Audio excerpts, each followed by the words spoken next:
Workforce Investment Board cares so much about stretching our dollars and getting them out of these agency buildings and getting them into our communities. We have what we call Share Network, and Bill is really the lead on this. And what Share Network means is sharing how access to resources empowers. And what we do with Share Network is we go to faith-based organizations, community centers, and now it's in the libraries. Well, we'll come in and we will set you up with a little mini one-stop, just like down at the Department of Labor. And like Bill says, we can set it up and train some people here how to help you do job searches, how to help your own people do resumes. Because Bill's done a lot of research on this. Statistics show that people would rather go to their community organizations and faith-based organizations to get the help they need, because it's really intimidating. Sometimes when you come into these big agencies and there are so many people there and you don't know how to access the resources. So we can come in, we'll get you set up, you can run it, you know, the way you want to, have your own hours, and you know, be able to provide the people that you serve services that they're comfortable with, that they feel safe and secure with, but most of all, to help them feel like they are part of this big work, this bigger picture of workforce. You know, connecting to jobs, not just in their towns or their cities, but you know, somebody might want to even relocate to another state. Technology has made it so that you can look into this system and see where jobs are in other states, and you can do that. Set up a corner right here in your center and have your own one-stop. I'm trying to think if there's anything else, and I'm gonna let Bill talk again. Well, I got a chance to use the microphone. I'm never gonna give it back. Now, the sad thing is I have to sit here. Usually I'm a walking around kind of guy. Anyway, yeah, the Share Network thing, there's a really good deal. We'll bring some computers down and printers for you, and a bunch of publications and books and that kind of stuff to help get people up to speed. And not only do you get all that good, but you get me too, because I'll be constantly, you know, bugging you and saying how things go and teaching and that kind of stuff. Yeah. Yeah, I'll be like the uncle that you hide at Thanksgiving, and I'll be constantly in and constantly bugging you. Anyway, so consider that. I mean, it's a pretty cool idea, and we've helped a lot of places. Western Neighborhood House has done it with us. We've worked with Bethel AME Church in Milford. We've worked with the William Hicks Anderson Center. I always get the acronym mixed up. And so on and so on and so forth. And yeah, we put one in the Plumber Center. Sojourner's House down the street. We'll be one there in the very near future. A little tiny place in the Georgetown called ACE, and I forget what the acronym stands for. So the only thing we want is that we just want people to do their best and get to where they want to be. I mean, boy, oh boy, it's hard. I mean, people come to the one stop every Monday, like it's really packed, and they keep doing the same things that didn't work last week until someone says, hey, whoa, what are you doing? So it's an educational thing. And people aren't denied services like Lynn was alluding to because there's bad people running our one-stops. They're denied services a lot of times because there's too many of them.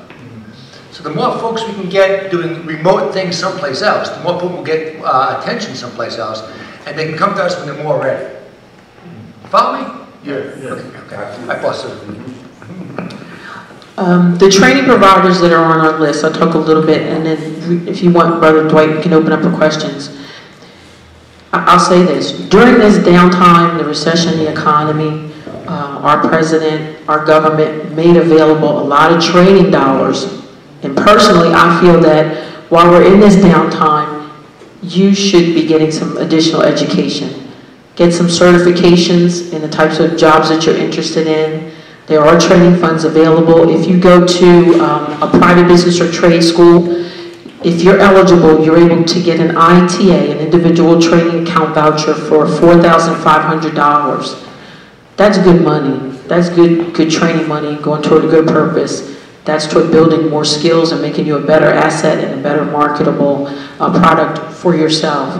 If you go to a college, you can get $5,000 in an ITA, again, if you're eligible. For adults, if you're trying to get into a training program as an adult, there are some family size and eligibility requirements. This is how much the Workforce Investment Board cares.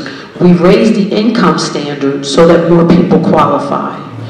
Because it was so low that even people who had worked or who were working, you know, at a poverty level, you can't get help. So we are saying we've raised that income level so that more people who may have had some sort of substantial income are able to qualify for training. For dislocated workers, if your work went away, there are no eligibility or income guidelines because we want to get you back to work. So those are training funds that are available. During this downtime, this economic downturn, go to school, further your education while funds are available. Because in this country, we are trying to build an educated and a better skilled workforce. And again, our kids need to stay in school. I have kids who dropped out of school. One went through a GED program, one went through an alternative school, and they always say to me, "Mom, why didn't you make me do this? Why didn't you make me do that?" Well, as parents, you know how that is. You can't make them do so much. But now, as they're in their 20s, they see the benefit of having. If they had just followed through, they would be further along. So even as adults, we don't stop. We talk about continuous education. If you're working, go to, take some classes at night, but always make a commitment to continue to try to learn new things and, keep your mind active. And studies have shown that helps us to stay younger when we continually are learning new things. And again, when we end, we say, we've got business cards. Call us. Please call us. If you run into a bump or somebody, if you feel like somebody's not serving you the way you need to be served, or that you're even not respected the way that you should be, we as a board have that oversight to be able to address those kinds of issues. We take your complaints. We want to know how we're serving, how our citizens in Delaware are being served. We care a lot. And again, we hope to see you at our one-stops. Again, stop by, call us, and we'll try to take care of your needs. Thank you. Thank you very much, Gwen. Thank you very much, Bill. Now what we'll do, we'll open up for questions. I know I did ask that you write the question down. I really wasn't real serious about that. But some folks just don't like to write questions down. And, they really like to stand up and say what their questions are. I just need to say that amongst our guests, Gwen and Bill, are people who actually employ other people. That's correct. And so we really would like to know how exactly do you work with employers, small employers of people, in terms of assisting them to grow their businesses so that they can hire locally and help their businesses grow as well as to create jobs.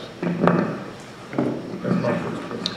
And I'll let Bill jump in on this because everybody knows him in the state of Delaware. But I will say we work closely with the Delaware Economic Development. If you don't know what they do, they lure businesses into the state of Delaware. They want business to come here. And to hire the people who need jobs. As far as small business, they're connected with the SBA, the Small Business Administration, and they can offer some help with getting you started. If I do believe we have an entrepreneurial program on our list. If you wanted to take any of those types of classes, they do offer them at Del Tech. Other than that, I think that the Department of Labor, I know that the Department of Labor has what they call the Business Services section. And Bill, can you talk a little bit about what they do? Yeah, there was a time, I guess, just a tad of history, just to put it in perspective for you. There was a time where we lost a lot of money in a lot of positions, and we were overflowing with clients. So our business and services reps, we kind of made them do double duty, where they were working with clients instead of businesses. We have corrected that ship. So now we have a very robust business services section that's kind of in its, if you use the crawl walk continuum, it's kind of somewhere between crawling and walking. So they're starting to reach out to businesses to try and tell them what we have available and post those jobs in Delaware Job Link. I guess I'm going to tell you that there are plenty, there's several thousand jobs listed on joblink.delaware.gov as well. So anyway, what we would like for any business owners is we would ask you to go to joblink.delaware.gov or give me a call at 302-761-8163. 302-761-8163. Again, because I had too much coffee, 302-761-8163. And what I'll do is I will hook you up with the business rep that services your area. And what we do is we'll put that, we do two things for businesses, and that's a great question. First thing we do is we take the business, it's called the job order, and list all the criteria that a business owner is looking for. Then we will scan the current job link, everybody who's in the job link system for the business owner, and try and create that marriage and give them referrals straight from us. And all the business owner can do that themselves, or we can do both ways. Because what we want to do is make sure that business owners get good folks, so they tell their buddies that, hey, I called the Delaware Department of Labor, and boy, I got a superstar. Because, you know, in the world of business, I'm sure you've heard this old market phrase, nothing kills a bad product faster than good advertising. So we want to make sure that we give a good product to businesses. So call us, by golly, that'd be great. And if you know other businesses who want to hire folks, let us know, and we will make that marriage happen. The only thing is that these have to be real businesses. They can't be, you know, something out of somebody's garage where they don't have any license or tax ID number or anything like that. They have to be fully qualified. Now, we've all had those experiences in our lives, but so just